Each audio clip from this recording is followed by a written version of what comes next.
marka ugu horeysa waxa ugu badan ee axzaab xisbiga xaakimka ah udub madaxweynaha golihiisa wasiirada golaha baarlamaanka golayaasha deegaanka axzaabta siyaasiga waxa qura ee qaranka loogu howlgalaa ha noqoto in sharcigiisa la ilaaliyo oo waliba ay ilaaliyaan cidda sharciga maanta kursiga ku fadhida ee ay ku ibmatay haddii waa kow dastuurka in la ilaaliyo shuruucda ka fiirsantana in la ilaaliyo waa kow waa laba golayaasha qaranka ee dastuurka ku cad ee dimuqraadiyadda adduunyadu ay ku salaysan tahay ee saddexda dhardhaar ee sharci dejinta fulinta garsoorka mid ka mid ah xuntadii wada liqaysay inaanu noqonin horaa loogu soo burbureen maantana ma liqi kale oo aanay noqonin ciddii fulinta joogtay inaanay odhanin anigaa u kordhiyey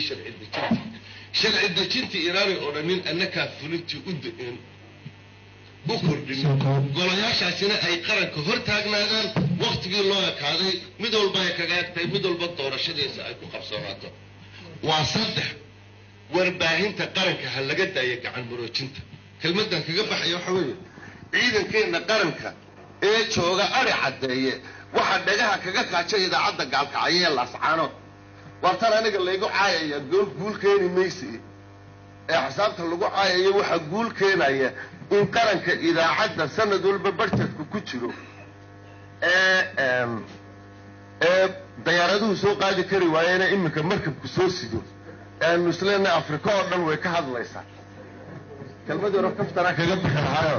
warkii jabadii ma waa ka baxaya warkii jabadii waa nin geel jecel awr nasiib waa nu tagno waxaan ku nil awrkii nasiib wuxuu soo qaato wadinka gaariga watee laakiin waa neefeeyo gaarigu jabina ilaaliya idaacadda iminka dixooga weyn markabku soo sidaana waa gaariga dalka ha loo sameeyo idaacad wada gaar